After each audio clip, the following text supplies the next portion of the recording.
우리 홍성국 최고위원이 말씀하신 것처럼 경제 상황이 정말 심각합니다. 주가가 폭락하고 환율이 또 폭등하고 있습니다. 저게 전광판에는 숫자로 나타나지만 저 숫자가 의미하는 바는 민생 현장에 우리 국민들이 엄청난 고통을 겪고 있다는 것을 의미합니다. 대책이 없다면 모르되 대책이 있습니다. 이럴 때 정부가 필요합니다. 이럴 때 재정의 역할이 필요합니다.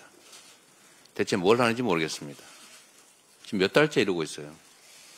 추경하자, 또 하겠다, 검토하겠다 한 지가 지금 몇 달째입니까? 제가 최상목 부총리 쪽으로부터 내가 들은 바로는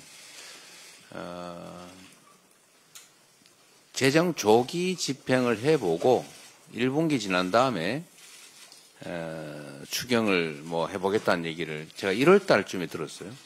그리고 그 후에 한국은행도 추경이 필요하다고 했고 또 정부에서도 추경하겠다 또 검토하겠다 얘기를 했습니다. 그런데 소식이 없어요. 대체 뭐 하고 있습니까?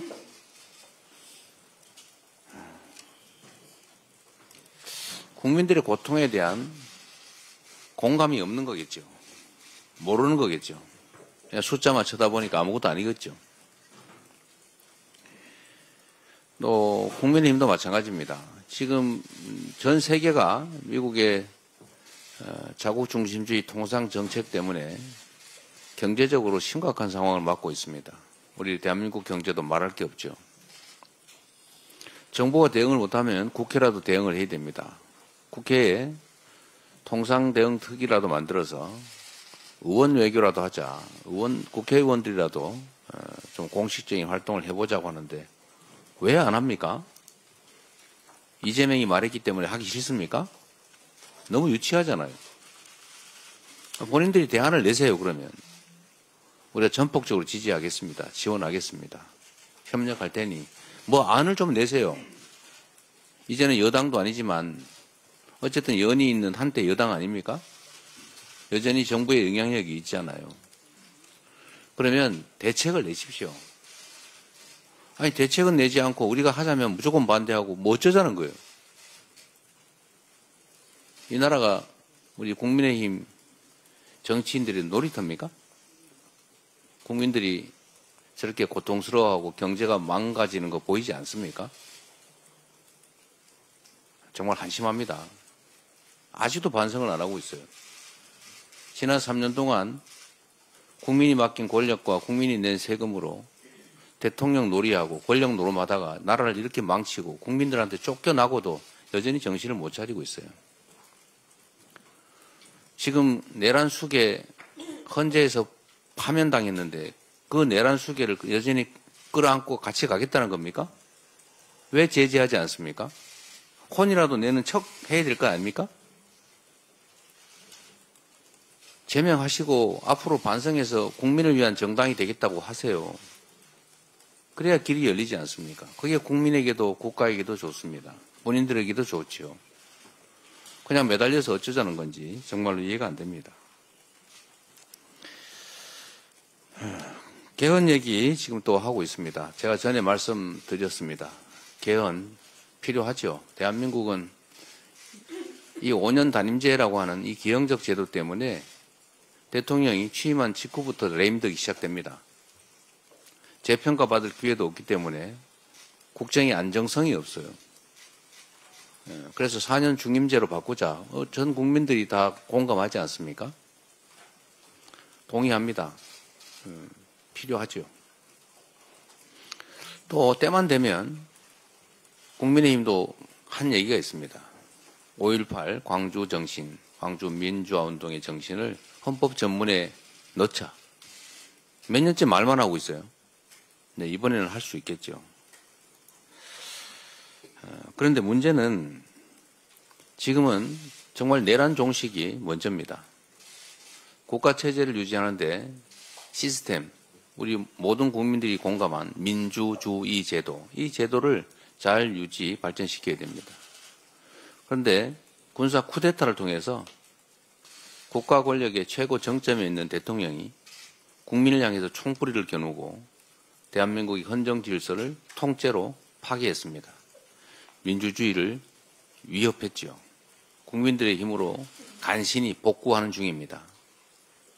민주주의 파괴를 막는 것이 중요합니다. 민주주의 발전시키는 것도 중요합니다. 그러나 지금 당장은 민주주의의 파괴를 막는 것이 훨씬 더 긴급하고 중요합니다. 우선은 내란 종식에 좀 집중해 줬으면 좋겠다는 생각이 듭니다. 개헌으로 적당히 넘어가려는 생각을 국민의힘이 하지 않기를 바랍니다. 개헌해야지요. 그런데 문제는 이제 국민투표법이라고 하는 장애물이 있습니다. 지금 현재 국민투표법상으로 사전투표가 허용되지 않기 때문에 동시에 이 개헌을 하려면 헌법 개정안에 대해서는 본투표일에만 할 수 있고 사전투표하는 사람은 사전투표장에서 개헌투표를 할 수가 없습니다. 그렇게 되면 과반수가 안 될 가능성이 매우 높죠. 그러면 국민투표법을 개정해야 되는데 이게 또 시한이 있어요. 거의 이번 주 안에 처리가 되지 않으면 실질적으로 60일 안에 대선과 동시에 개헌을 하기가 물리적으로 불가능하다고 합니다. 최선을 다해서 국민투표법 개정을 해보도록 노력하겠습니다. 만약에 국민투표법이 신속하게 합의돼서 개정이 되고 시행이 된다면 개헌이 물리적으로는 가능하게 되겠죠. 그런데 이 개헌 문제를 가지고 일부 정치 세력들이 기대하는 것처럼 논점을 흐리고 내란의 문제를 이 개헌 문제로 덮으려고 하는 그런 시도를 하면 안 되겠습니다. 그러나 5.18 정신, 광주 정신을 헌법 전문에 게재하는 문제, 또 계엄을 요건을 강화해서 함부로 남용해서 친위 군사 쿠데타를 할 수 없게 하는 것, 이거는 국민의힘도 반대하지 않을 거라고 봅니다. 광주 5.18 정신 역시 권력자들에 의한 친위 쿠데타를 역사적으로 경험한 우리 국민들이 그 현장에서 싸워서 이겨낸 그야말로 민주주의의 핵심 정신이라고 하겠습니다. 5.18 민주화 운동에 관한 5.18 정신, 그리고 계엄 요건 강화 정도는 국민투표법이 개정이 돼서 현실적으로 개헌이 가능하다면 곧바로 처리할 수 있을 것 같습니다. 내란 종식, 내란 극복을 지금 당장 중요한 과제로 추진한다는 측면에서 할 수 있는 일이라고 생각됩니다. 그 외에 대통령의 4년 연임제 또는 중임제, 또는 감사원의 국회의관, 또 국무총리 추천 문제, 추천제 도입, 또 결선투표제, 지자치분권 강화, 또 국민의 기본권 강화, 이런 것들은 매우 논쟁의 여지가 커서 실제로 결과는 못 내면서 논쟁만 격화되는, 또 어쩌면 국론 분열의 원인이 될 수도 있습니다. 이런 복잡한 문제들은 각 대선 후보들이 국민에게 약속을 하고 대선이 끝난 후에 최대한 신속하게 개헌을 그 공약대로 하면 될 것 같습니다. 결론적으로 말씀드리면 지금은 개헌도 중요하지만 민주주의, 더 나은 민주주의도 중요하지만 민주주의의 파괴를 막는 것, 파괴된 민주주의를 회복하는 것, 내란 극복이 훨씬 더 중요한 과제다라는 점에 초점을 맞춰주시기를 부탁드립니다.